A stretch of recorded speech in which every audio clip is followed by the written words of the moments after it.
ಬರೀ ಮಂಡನೆ ಮಾಡಿದ್ದಾರೆ. ನಾಳೆ 17ನೇ ತಾರೀಕಿಗೆ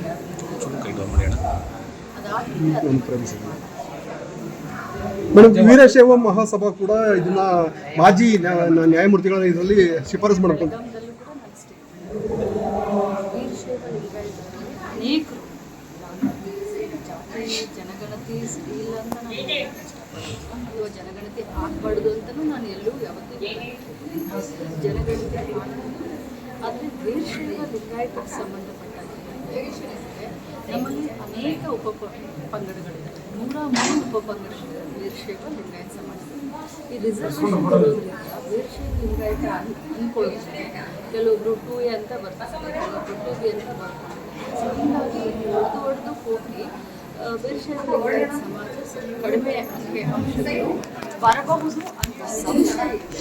ಬಟ್ ಅಲ್ಲಿ ಏನಿದೆ ಅನ್ನೋದು ನನಗೆ ಇನ್ನೂ ಯಾರು ಜಾತಿ ವರದಿ ಜಾತಿ ಗಣತಿ ಏನಾದರೂ ಬಂದರೆ ರಾಜ್ಯ ಸರ್ಕಾರ ಬಿದ್ದೋಗುತ್ತೆ ಅಂತ ಹೇಳಿ ಒಕ್ಕಲಿಗರ ಸಂಘಗಳು ಬಂದು ಹೇಳಿರ್ತಕ್ಕಂಥದ್ದು.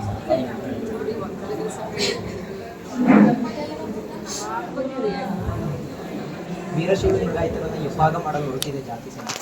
ನಾನು ಅದನ್ನು ಕೂಡ ನಾನು ಇದೇ ಮಾತನ್ನು ಕ್ಯಾಬಿನೆಟ್ನಲ್ಲಿ ನಡೆಸಿದ್ದಾರೆ. ಅದನ್ನು ನೋಡಬೇಕು, ಚರ್ಚೆ ಆಗ್ತದೆ.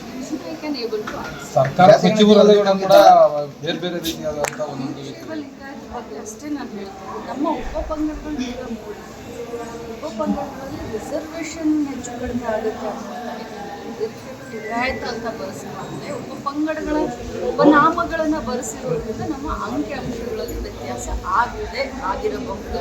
ಇದು ಒಂದೇ ನನ್ನ ಜಾತಿಗಣತಿ ವರದಿ ತಮಗೆ ತೃಪ್ತಿ ತಂದಿದೆ. ಇನ್ನೂ ಅದು ಹೊರಗಡೆನೇ ಬಂದಿಲ್ಲ. ವಿಪಕ್ಷಗಳಿಗೆ ಸಾಕಷ್ಟು ಟೀಕೆ ಆಗ್ತಾ ಇದೆ. ವಿಪಕ್ಷಗಳಿಂದ ಸಾಕಷ್ಟು ಟೀಕೆ ಆಗ್ತಾ ಇದೆ ಮೇಡಮ್. 17ನೇ ಕ್ಯಾಬಿನೆಟ್ನಲ್ಲಿ ಮಂಡಿಸಿದಾಗ ಅದು ಮಠಗಳಿಗೆ ಹೋಗಿಲ್ಲ, ಸಮುದಾಯದ ಮನೆಗಳಿಗೆ ಹೋಗಿಲ್ಲ, ಆದರೆ ಜಾತಿಗಣತಿ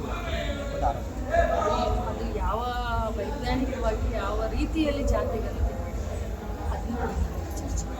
ಓಕೆ, ಥ್ಯಾಂಕ್ ಯು.